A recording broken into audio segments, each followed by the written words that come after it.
laza hoe tsy misy vola sahirana mamboly zay ngamba no izy fa tsy hoe tsisy vola ary zay no tsy azon'ny beso maro tamin'ny nametrahana ny loi de finance tsika ny mifanaraka amin'ny iraisam-pirenena zany hoe sous programme misy programme iarahantsika amin'ny FMI fantatsika ny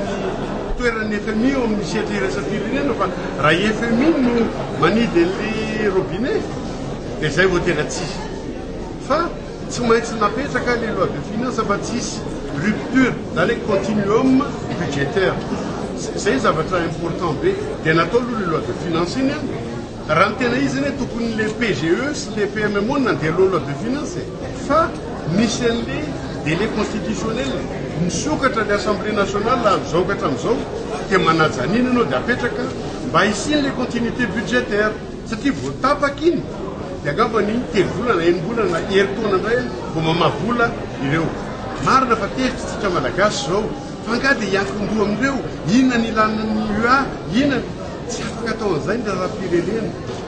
rehefa miditra ianao anatina sehatra anankiray ka mifanaraka ao na convention io na programme tsy androany any tezitra be andao hiala banque mondiale tsika androany aiza misy an'izany ohatrany ianao andra manana orinasa fanaraka ianao nindram-bola tamina banque za moa banque efa tsaotsony vonomea tonga dia efa démission tsara fa ohatra hoe mametraka vola ianao dia miteny ho averiko mandritra enim-bola ny vola io dia tezitra ianao androany dia za tsy amerim-bola dia ho hitanao ny anjoanao satria ianao nanao soni zany iny le soni iny tsy ianao rery ny engagé iny fa le olona nanao antoka anao koa zay natao hoe responsabilité na fandraisana ndraiky fa nieritreritry vao mandray fepetra fa tsy entina hoe taitaitra fotsiny hoe tezitra zay androany fa tsy mila an'izao fa ialao tsy maintsy mieritreritsika tokoa za tsy miteny hoe tsy hiala amindreo rehefa vita ny concertation nationale ka tapaka any hoe andeo tsika hiala amindreo dia mialitsika fa engany eka fa voadinika tsara le anankizorana sarotra le izy ny resaka ara-toekarena sy fifandraisana koa anatin'ny fanotoloana ka tsisy hoe Madagasikara dia ndao hidina dia tsika rery trano ato efa mivelatra dao ny rehetrarehetra tsy azotsika atao zany koa tsy maintsy manana fijery miabo ary mijery anjery manontolo rehetrarehetra miteraka resabe eto amin'ny firenena ny fatapahany agoa indrindra fa manoloana ilay orinasa fakaba iray etsakady-mahoaka izay nikatona omaly raha tsy ivona dia ny farany volana septambra no ny farana tanteraka ny agoa saingy nisy ny fanalavam-potoana izay nomeny firenena amerikanina kanjo dia izao tapaka izao tsy misy idira ny fitondram-panjakana misy amin'izao ifatapahany agoa io onambara ny Durlin Retoniana mpandrara malagasy fa kosa ny fitondram-panjakana teo aloha no tsy navita ny asany. Ny zavatra tsara ho fantatsika aloha zany ny zareo amerikanina makasika an'ity accord agoa ty dia misy fepetra vitsivitsy tafitsy anatin'izay ny bonne gouvernance ao anatin'izay koa ny resaka fanajana ny zon'olombelona ary indrindrandrindra zany ny resaka stabilité politique anjaratsika zany no mandinika sy mamakafaka manoloana an'izay teboka zay takiny zareo amerikanina zay ahafahantsika mibénéficia an'ilay agoa zany raha toa ka amin'ny fanjakana amindro zao ilay problème na tamin'ny fanjakana teo aloha fa ny niadivantsika aloha zany dia ilay fanajana ny zon'olombelona satria hitatsika fa betsaka ny zavatra niainana teto amin'ny firenena ka tsy nahafahan'ny olona ny sitraka an'ilay zoa zay tokony fitrahany nisy bonne gouvernance ve teto Madagasikara ka nahatonga an'ireny olona nidan-dalambe reny za mily marimarina koa fa betsaka ny taux de corruption nisy teto amin'ny firenena dikan'izay zany anisany niadivana koa zany ny hisiany zany andeha ataontsika hoe bonne gouvernance zany ary ny farany dia stabilité politique iny angambany no anatiny manaranazy tsika zao raha ny voalaza ny filoham-panjakana i colonel Michael ao anatin'ilay concertation nationale no hakana hevitra zany ahoana fomba mba tsy hisiany an'ireny crise cyclique politique zany mba ahafahana mametaka tsara n'ilay stabilité politique zany eto Madagasikara ka anizary ny faute ka tsy nahafahantsika mibénéficier n'ilay accord agoa raha ny hevitry manokana aloha zany dia le fanjakana teo aloha ary matoa izy ny sahirany niady an'iny tany Washington dia dikan'izay zany ry zareo no olana fa amintsika amin'ny teny zao dia anatiny miady amin'ny fampanjakana ilay teboka anankitelo ny fitondram-panjakana mijoro amin'izao fotoana zao.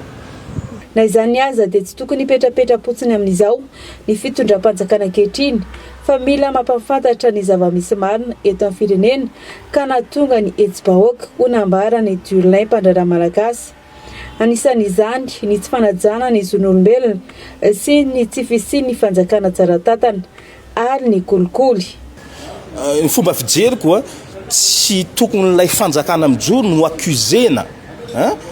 hoe tsy nahazahoantsika n'le AGOA fa c'est plutôt anjara ny fitondram-panjakana amin'izao fotoana zao no mi-conscientiser na manazava an'izay mi-exposer azafady an'izay zavatra zay amin'izareo Amerikanina hoe ny antony nahatonga n'ireny hetsy-bahoaka reny dia fitadiavana any tsy fampanjakana izay fanajana ny zon'olombelona zay takinareo eo ihany koa an'ilay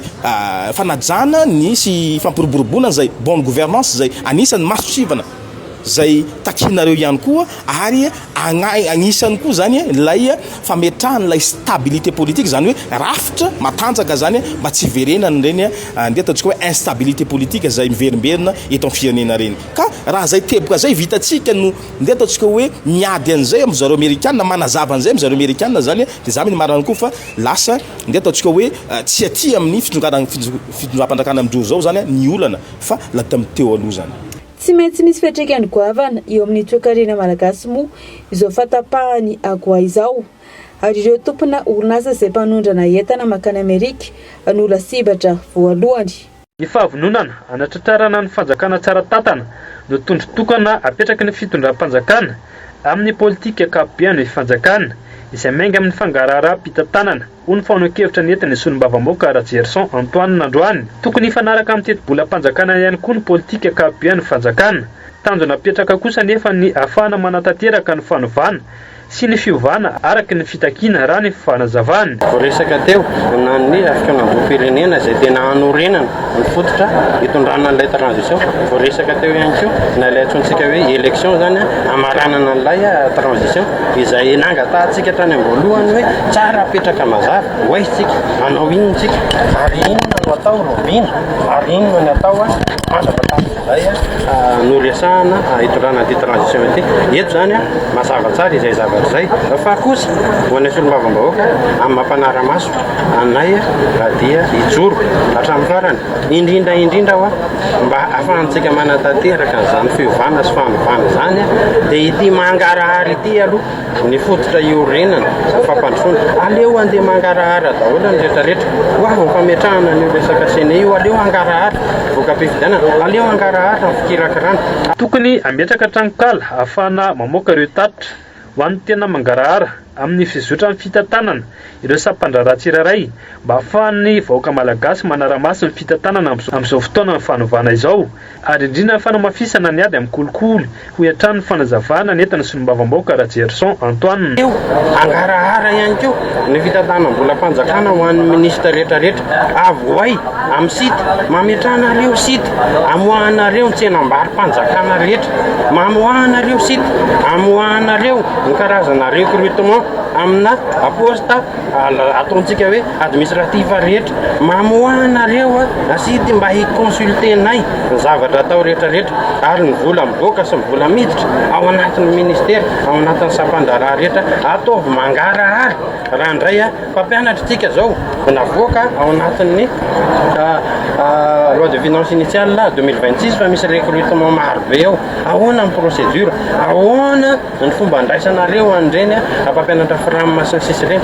ataovy mangarahara le tokoa. Mamelona fanantenana kosa nefa ny tatitra nataon'ny Prime Ministre lehibe ny gouvernement Tandroany amin'ny politika ankapobeny fitondram-panjakana mba tena isian'ny fanovana ary manamafy ny fitakiana izany solombavam-bahoaka Rajerson Antoine. Zay zany tena angatahantsika mafy mihitsy manao teto satria ny fiandohan'ny fangararana, ny fiandohan'ny fanovana, ary ao anatin'ny rafim-pitsarana ihany koa zay tena angatahantsika any amin'ny domaine rehetrarehetra any ataony mangarahara. Tena marary ny vahoaka ireo, indrindra io rafim-pitsarana io izay ataontsika hoe mitana ny fanafahana ny kolikoly eto Madagasikara. Raha io no manao zavatra finafinafina, raha io no manao zavatra tsy mangarahara, raha io mbola mitrongo madinika tahaka ny misy teo aloha, raha io no mbola lasa fitaovana politika amin'ny tehana izay tsy mitovy hevitra, raha io no mbola lasa fitaovana politika amin'ny tehana ampandrara izay tsy mitovy hevitra, dia iverina amin'ny lohan'ny antsika. Ndikan'izay hoentitsika, hitakitsika satria efa nambara ny Prime Ministre Pabiamaso androany izay tena feno fanantenana raha ny tenako manokana amin'ireny PGE reny,